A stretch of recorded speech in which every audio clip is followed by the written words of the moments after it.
এই খেদমতে কার্পণ্যতা না করেন। আমি ছোট্ট করে একটা ঘটনা বলবো। যেহেতু আমার সৌভাগ্য একজন গোলাম হিসাবে, জাকের পার্টির চেয়ারম্যানের গোলাম হিসাবে আমি বিশ্ব জাকের মঞ্জিল 22 পাক দরবার শরীফে থাকি। তো আমার দেখা, আপনারা এখানে মুরব্বীরা যারাই আছেন সবাই অনেক প্রবীণ, হুজুর পাকের সন্নিকটে আপনারা থাকতে পারছেন, তার কথা শুনতে পারছেন, কিন্তু আমরা যারা আছি অনেকেই বেশি সময় পাই নাই।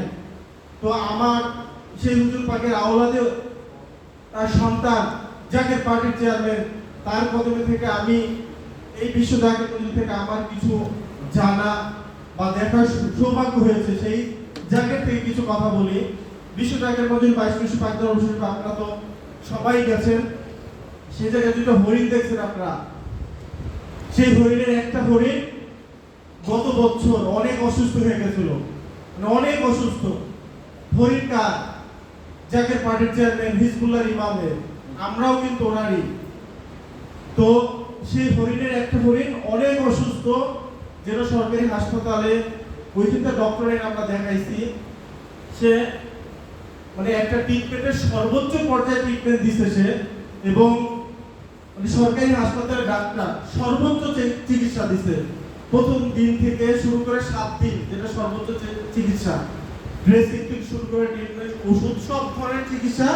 এবং শেষের দিন আমাদের বলল যে এটা আর কোনো চিকিৎসা নাই, এটাকে পা পছন্দ ধরে একদম শরীরে ধরে গেছে, এটা আর বাঁচবে না।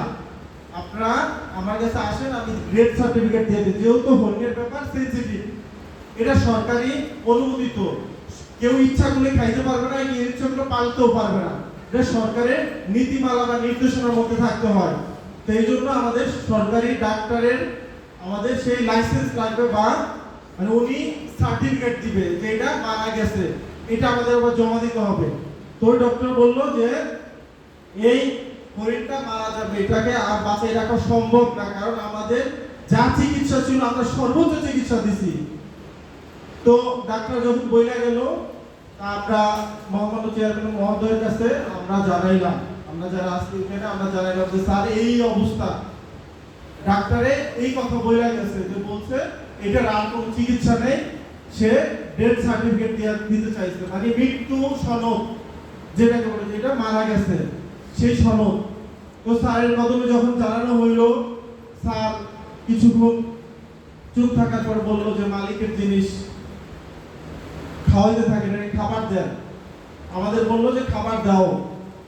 তো সেই মালিকের দয়ায় সেই হরিণ নতুন আরেকটা বাচ্চা দিছে। আপনারা গেলে দেখবেন যে আমি 3টা, একটা ছোট একটা বাচ্চা আছে, যেটা অসুস্থ ছিল এটা ফিমেল হরিণ ছিল, সেটা বাচ্চা দিছে, সেই বাচ্চাও এখন জীবিত।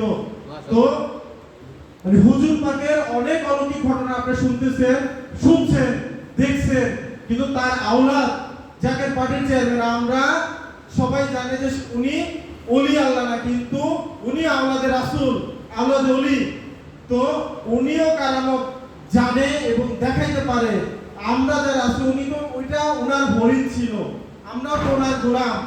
তো যদিও একটা মৃত হরিণকে উনি বাঁচাইতে পারে, তা আমরা তো ওনার কদমে থাকি, আমরা ওনার সংগঠন করি, আমরা ওনার কাছে যাই, আমরা ওনার হুকুম পালন করি। তারা আমাদের গ্যারান্টি উনি দিতে পারে না? অবশ্যই পারে। কারণ যদি একটা হরিণকে, একটা পশুকে উনি জীবিত রাখতে পারে, মৃতস্থ একটা পশুকে যদি উনি জীবিত রাখতে পারে, তাহলে আমাদের কোনো টেনশন আছে? অবশ্যই আমাদের কোনো টেনশন নাই, যদি আমরা জাকের পার্টির চেয়ারম্যানের হুকুম অক্ষর অক্ষরে পালন করি। কারণ মেজররা একদিন বলছে যে বাবা, দ্বিতীয় কারবালার হবে না, কারণ সেই কারবালার মাঠে যারা বিশ্বাসঘাতকতা করছিল, সেই ধরনের জাকের আমাদের ভিতরে রাখবে না। কারণ আবার সেই কারবালার মাঠের মতো পরিবেশ তৈরি হবে, তখন যেন পিছপা কেউ না হয়, সেই ধরনের জাকের পার্টির সদস্য আমাদের তৈরি হইতে হবে। এই জন্য আমাদের যাচাই বাছাই হইতেছে প্রতিনিয়ত। জাকের পার্টির চেয়ারম্যান প্রতিনিয়ত আমাদেরকে সেই শিক্ষা দিতেছে, যেন আমরা সেই মাঠে গিয়ে আমরা যেন পিছপা না হই, আমরা দ্বিতীয় কারবালা যেন না হয়। তো এই জন্য আমাদেরকে অনেক ধরনের পরীক্ষার সম্মুখীন হইতেছে।